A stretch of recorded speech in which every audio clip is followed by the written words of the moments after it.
Copa do Mundo não acontece apenas dentro das quatro linhas. A cada 4 anos, bilhões de pessoas param para acompanhar o maior evento esportivo do planeta. Mas antes da bola rolar, existe outro palco onde a história também é escrita. Onde os maiores artistas do mundo têm poucos minutos para criar algo que será lembrado para sempre. Algumas músicas se tornaram símbolos de uma geração. Alguns artistas ficaram eternamente ligados a uma Copa. Mas nem todas as apresentações conseguiram alcançar esse lugar. Algumas foram esquecidas rapidamente, outras dividiram opiniões. E algumas estrelas descobriram que até os maiores nomes da música podem falhar quando o palco é o maior de todos.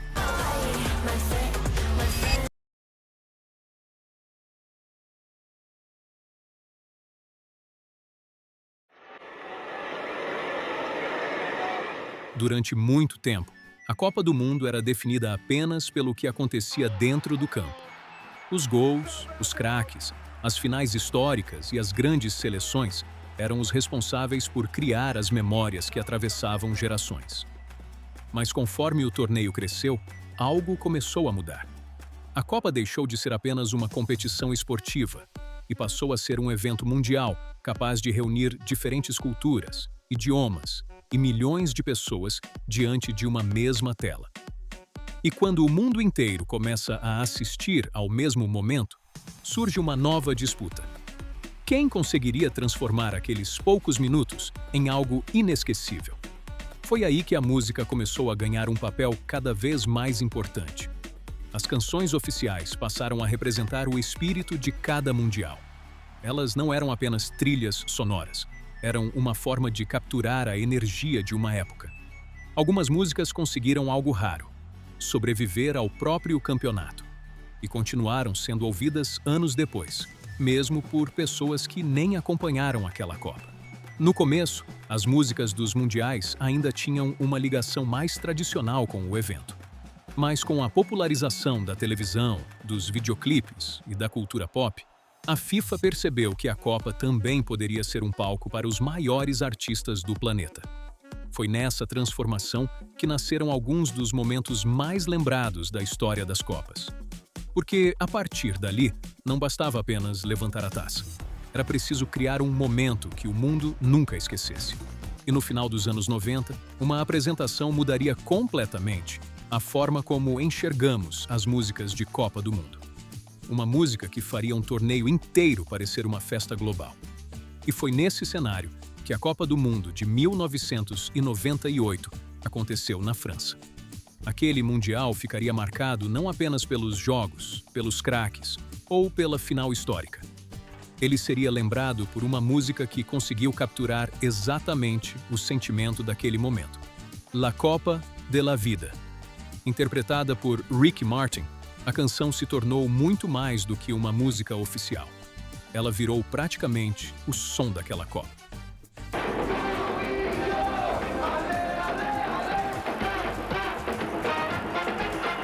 Com uma energia explosiva, uma mistura de ritmos latinos e uma mensagem de vitória e celebração, a música combinava perfeitamente com a atmosfera do torneio.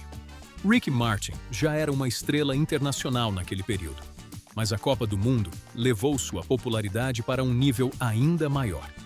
O palco do futebol ofereceu algo que nenhum outro evento conseguia oferecer: uma audiência mundial simultânea. Milhões de pessoas de diferentes culturas cantando a mesma música, mesmo sem falar o mesmo idioma. E a Copa de 1998 também tinha outro fator que tornava aquele Mundial especial. Ela acontecia em uma época em que as grandes estrelas estavam começando a se aproximar cada vez mais do universo esportivo. Cantores, atores e atletas passaram a dividir o mesmo espaço. A cultura pop e o futebol começaram a caminhar juntos. O resultado foi uma geração inteira que associou aquela música a um momento específico da vida. Para muitas pessoas, La Copa de la Vida não é apenas uma canção, é uma lembrança. E talvez esse seja o maior poder de uma grande performance musical da Copa. Ela consegue fazer um evento passageiro parecer eterno. E depois de 1998, a Copa do Mundo nunca mais seria vista da mesma maneira. A música tinha provado que também podia marcar história.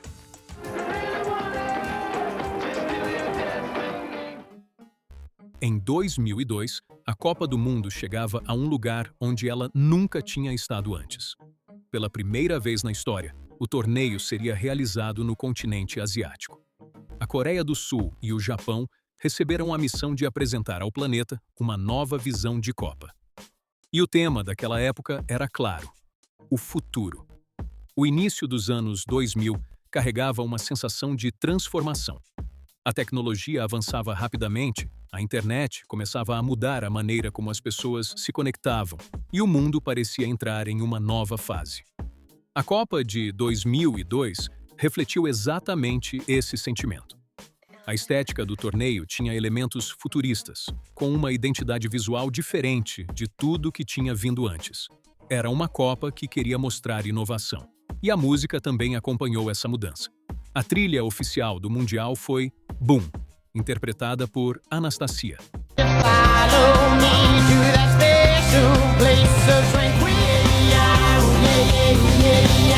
Com uma sonoridade mais próxima do pop internacional daquele período, a música representava essa nova fase.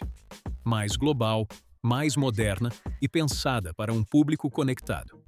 Diferente de 1998, quando a música de Ricky Martin dominava pelo espírito de festa, 2002 buscava transmitir uma sensação de movimento. Como se a Copa estivesse entrando em um novo século. E a partir dali, cada mundial teria uma pergunta antes mesmo do primeiro jogo. Qual música vai representar essa geração?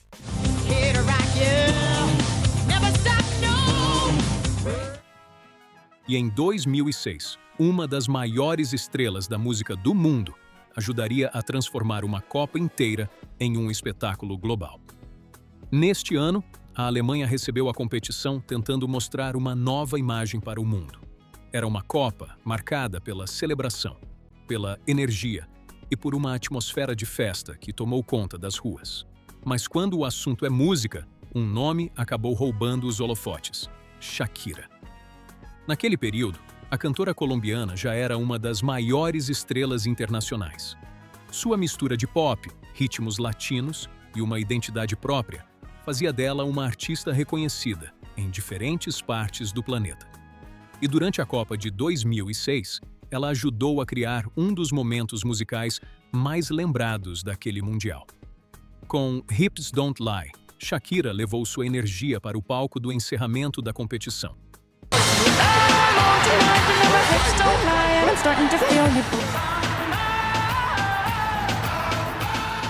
E aquilo mostrou algo importante.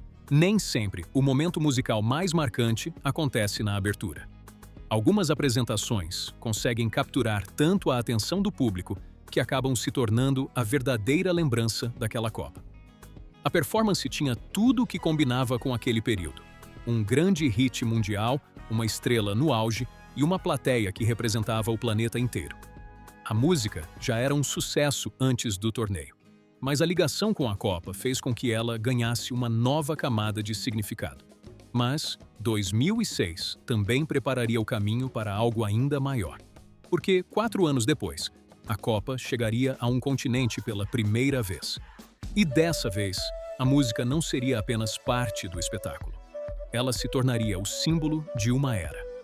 Em 2010, uma artista e uma canção fariam o mundo inteiro cantar no mesmo ritmo.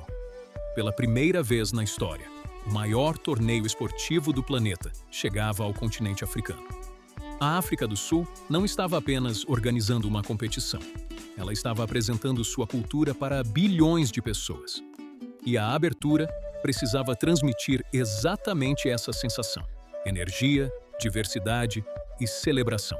O espetáculo reuniu grandes nomes da música internacional, como Alicia Keys e The Black Eyed Peas, em uma cerimônia que misturava o som global do pop com a identidade africana.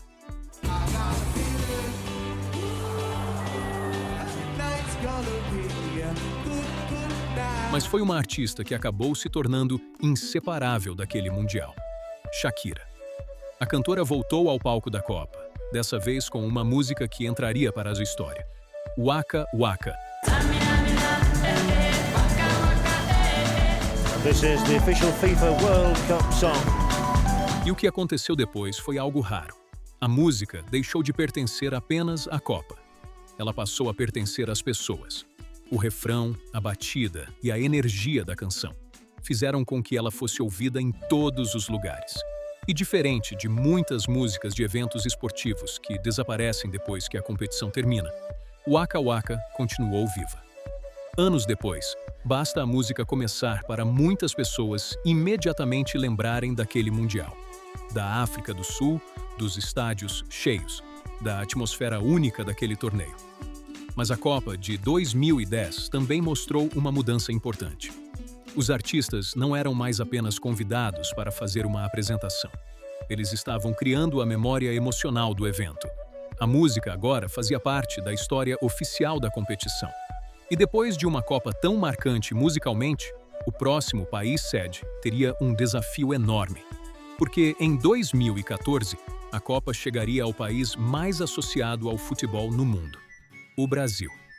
E o mundo inteiro queria saber: como representar a terra do futebol em apenas alguns minutos? A resposta veio através de uma mistura de cores, dança, cultura e música. A cerimônia tentou mostrar elementos que remetiam à diversidade brasileira: a natureza, a alegria popular e a mistura de diferentes influências que formam a identidade do país. Mas o grande momento musical ficou por conta da música oficial da Copa: We Are One, Ole Ola.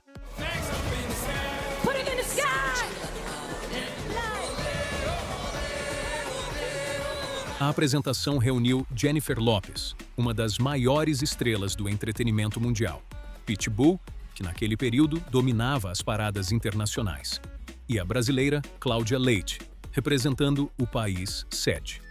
A ideia era criar uma música que funcionasse em qualquer lugar do mundo. Um hino com uma mensagem simples: todos unidos pelo mesmo evento. Mas a Copa de 2014 também aconteceu em uma época diferente. Era o auge das redes sociais. Qualquer detalhe da cerimônia poderia viralizar em segundos. A apresentação era analisada, comparada e comentada imediatamente por pessoas de todos os lugares. Isso mudou a forma como o público consumia esses momentos. Antes, uma performance era vista principalmente pela televisão. Muitos esperavam uma apresentação que capturasse de forma mais marcante a energia e a identidade cultural brasileira, enquanto outros sentiram que a música oficial e o espetáculo não alcançaram o mesmo impacto de grandes momentos de Copas anteriores. Mas depois do Brasil, a próxima Copa mostraria algo diferente. A mistura entre uma estrela mundial do pop e a identidade de um país que queria apresentar sua própria história ao planeta. Em 2018, a Rússia queria mostrar sua cultura para bilhões de pessoas, mas ao mesmo tempo, a abertura precisava falar uma linguagem que todo o planeta entendesse. E poucas coisas têm esse alcance quanto uma grande estrela da música.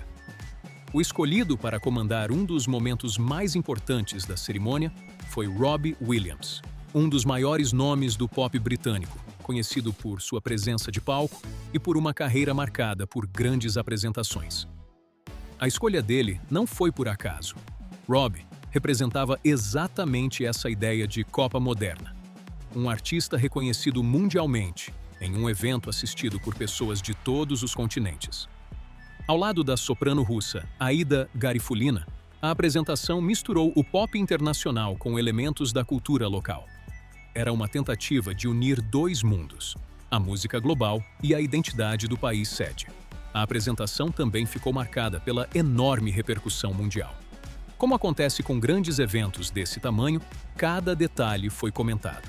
O palco, os artistas, a produção e a reação das pessoas.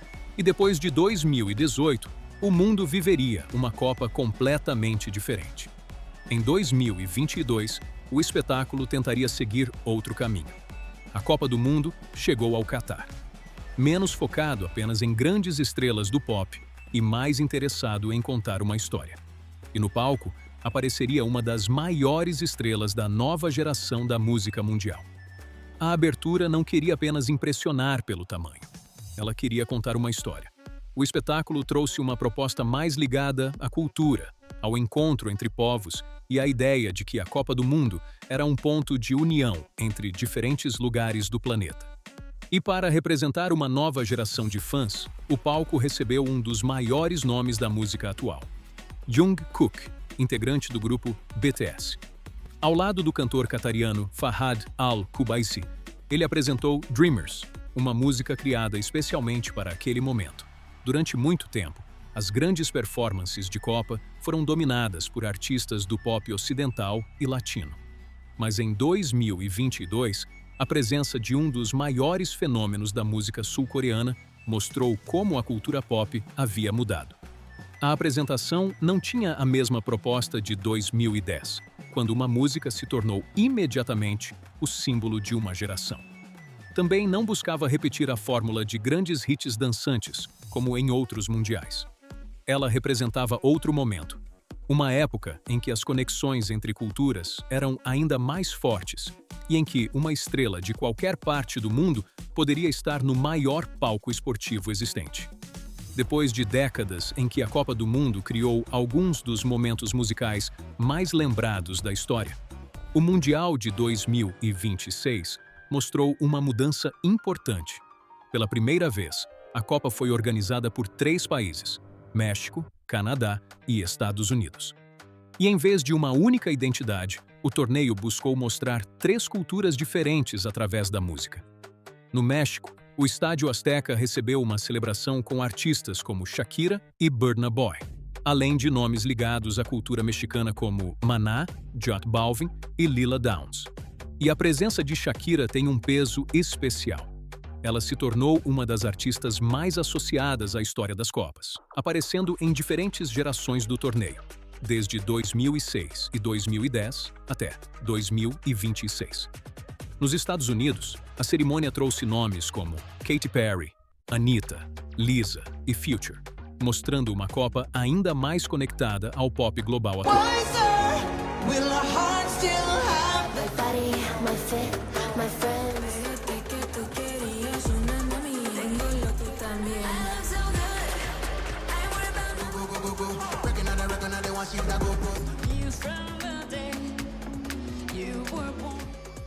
E isso revela uma coisa. Antes, uma música podia definir um mundial. Hoje, o desafio é criar um espetáculo que represente um planeta inteiro, com diferentes culturas dividindo o mesmo palco.